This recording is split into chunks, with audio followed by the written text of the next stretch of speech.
السلام عليكم. في هذا الفيديو غادي نشوفوا كل ما قدم الموهبة المغربية إبراهيم الرباج مع المنتخب المغربي في ثاني مباراة برسم دور المجموعات لكأس إفريقيا للناشئين أقل من 17 سنة.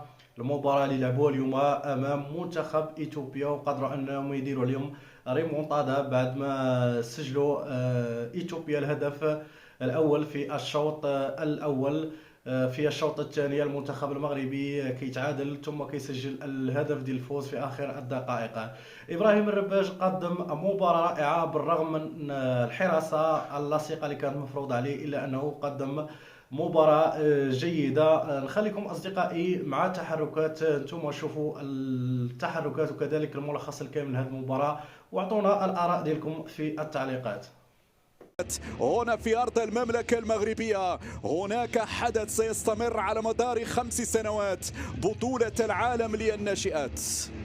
طبعا النسخة الأولى كانت هنا في مركز محمد السادس. كل الظروف مهيئة لمشاهدة مباريات في المستوى ومتابعة المواهب، ليس فقط في المغرب ولكن أيضا على مستوى القاري. في هذه الفئة السنية وضربة البداية ستكون بين أقدام لاعبي المنتخب الإثيوبي في الثلث الاخير في انهاء الهجمه والانطلاقه هنا مغربيه على اليمين. فرصه مغربيه العرضيه والدفاع. حديدي يمشي للرباج، الرباج يرفع كره، الرباج في القائمه الثانيه بالراس، بالراس لا زالت هنا مغربيه. اول كره للمنتخب المغربي. يا سلام على العرضيه، يا سلام على عرضيه الرباج والراسيه الموستاش كانت قريبه من هز الشباك.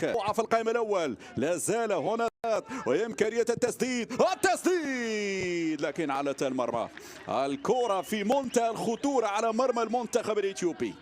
هذا مسعودي لازم استغلال هذه اللحظات، لام استغلال وهدف مبكر يزيد يعطي ثقة أكبر لرفقاء لاعب إبراهيم الرباج. الرباج وفيه ركنيالا، حكم يقول ضربة مرمى لفائدة المنتخب الإثيوبي. الحكم جامح لم يعلن عنها، لذلك أنا أقول بأن حكم الافتتاح كان مؤثر بشكل واضح في نتيجة مباراة هذه. طاري يلعبها قصيرة 1-2 مع الرباج، الرباج يحتفظ بالكرة، الرباج يلتف يضرب على طاري. هو الكونتر اتاك لإثيوبيا، حذر من المرتد الآن ممتاز، والانطلاقة هنا في المرور. إمكانية العرضية، العرضية موجودة والتسديد. يا سلام على البناء، يا سلام على البناء من الخلف. السودي من بدأها وإليان حديدي من أنهى بهذه.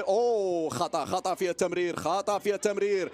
هذه صعبة في الصعود مع اسماعيل. العرضية ممكن، العرضية ممكن لكن حارس المرمى تيمس كان القائمة الثاني. شوف المساحات المتروكة وهنا تكمن الخطورة، ولحسن الحظ التسديدات يغيب عن التركيز. هل رأيتم تحولات الإثيوبي 15-16 سنة وصولا لل 17 سنة بينما عملية المرور والتسديد ومعاش غريب جدا. سورو على اليسار، زين بإدارة أكثر. سودي يفتح اللعب للرباج، كنترول ممتاز، الرباج يدخل. هي إمكانيات هذا اللاعب، شوف الطريقة كيف وقف الكرة، كيف كنترول الكرة ودخل بهذه الصورة. هذه الإعادة مرة أخرى. الرباج نعم توقع بأنه سيكون عنده مستقبل كبير جدا إبراهيم الرباج. هذه أمامية خطيرة لكن طالت، كبير جدا إبراهيم الرباج. هذه أمامية خطيرة لكن طالت. أيمن الطاري، طاري حاول يمر، طاري عندك، لكن نهاية المطاف المباراة انتهت 1-1. هذه كرة للأمام، طاري والركنية لا، الحكم شافها ضربة مرمى. الرباج وإليان حديدي، الرباج والحديدي، اليمنى أو اليسرى، يمنى حديدي مقوصة لكن بعيدة تماما إلى ضربة مرمى لفائدة المنتخب الإثيوبي.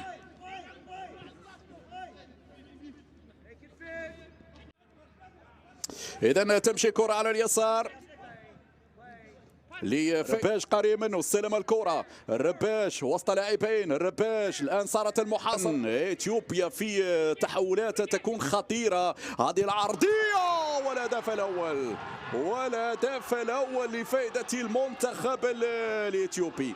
كنا نعرف أن الخطورة هي موجودة بالنسبة للإثيوبيين، وهنا أبرا حذرت من اللاعب رقم 10، حذرت كثيرا من لاعب رقم 10 أبرا. نعم يسجل الجول الأول. شوف الإعادة هذه مرة أخرى ما فيهاش تسلل. عينك على اللاعب رقم 10 وخطورته. القائد أبراها مرة، شوف من أين جاء أبراها، يمرر كرة بهذا الشكل. راجعت إثيوبيا مجددا، الخطورة لا زالت، والصافة السلبية اللي شفناها حتى في المباراة الأولى. يا مصري الطاهري يرفع كرة في الموستاش هنا لم يستغل الخروج الخاطئ، والتقدير لم يكن جيد لتيميسكان. هذه الإعادة كرة بينية هنا لا زالت صعبة. معاش يتابع. لازم نرد البال من هذه الأخطاء، لازم نرد البال من الاحتكاكات والاصطدامات التي تقع داخل منطقة الجزاء. حكام يوقف اللاعب يقول إذا احتكاك عادي جدا. طاري للرباش. شوف هنا كيف يحاصروا الرباش. هم عارفين بأن الرباش لاعب خطير، لذلك لما يستلم الكرة ياخذ وقته. رباش يعطي الحكم الإشارة. رباش يرفع كرة في القائمة الأول. أنا كنت أنتظر على القائمة الثانية رباش، طالما في لاعبين السودي واللاكي. السودي في منتصف الميدان، إمكانية للتسديدة ولكنها بعيدة جدا. هذه واحدة من حاول تجاوز بعض الثغرات اللي تابعناه في هذا. سريعين جدا في التحول. كاساو معاش يتصدى الإثيوبي بأجواء المنتخب الأول. هذه كرة أمامية مغربية. يلا التعادل جول التعادل في توقيت ممتاز. التعادل يا موستاش في توقيت أكثر من رائع. 1-1 تتغير النتيجة، وقلت بأن توقيت الهدف ممتاز للغاية. إذا النتيجة تتغير. هذا هو موستاش، ضيع في الشوط الأول لكن يحضر بالهدف في الجولة الثانية. إذا نعم أيمن زركي يقترب منه الرباش. السعيدي يرفع كرة، لكن من هجمات إثيوبيا ومن تسديدات إثيوبيا ومن كرات إثيوبيا ما نخليوش الرباش والكرة داخل منطقة الجزاء. هذه ممكن عرضية، هذه ممكن فيها خطورة وفيها ممتازة من السودي. كنترول بعد ذلك 1 على 1. إبراهيم الرباش يراوغ. الرباش ينظر لمن سيمرر. عنده السعيدي. الرباش فضل يرفع استلمها الرباش. إبراهيم يتقدم قصيرة لحديدي. لا، في خطأ في مخالفة موجودة. يحيى السعيدي حكم لم يعطي الإشارة بعد، لأنه في صراع كبير داخل منطقة الجزاء. الرباش جاته الإشارة. الرباش يسدد. لا، كان فنيتو. صرح رياضي كبير، مفخرة بالنسبة للمملكة المغربية. لا زالت الرباش ترجع مغربية فيها عرضية، ومن يتابع بعد عملية المرور. الدخول شوف سريع إلى ضربة مرمى ركنية. الحكم شافها ركنية فعلا.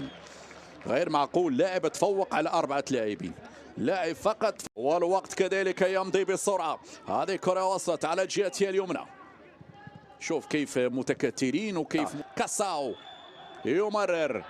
أبرا كاساو من جديد. كاساو خطيرة جدا، في منتهى الخطورة.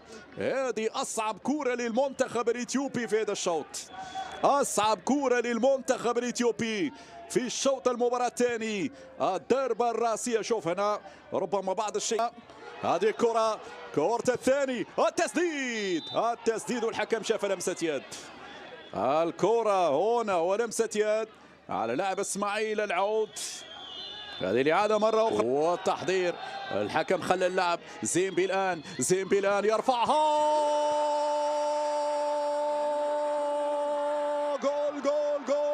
جول. يا سلام على الجول، يا سلام على المتابعة، يا سلام على الراسية، جاء الجديد في الوقت البدل الضايع. هكذا يصلون، هكذا يتقدمون، هكذا يسجلون في اللحظات الأخيرة، يبدعون ويتفوقون. هكذا نعم يأتي الجديد، هكذا نعم ياتي الجديد في لحظات اعتبرت صعبة وصعبة للغاية. هذه الكرة الماضية زيمبي والراسية، نعم راسية هذه المرة في المرمى، الراسية في المرمى، نعم بهذه الصورة. ياتي الجديد، ريان يا ريان يا ريان، والكرة بعد ذلك يا زيمبي على المقام.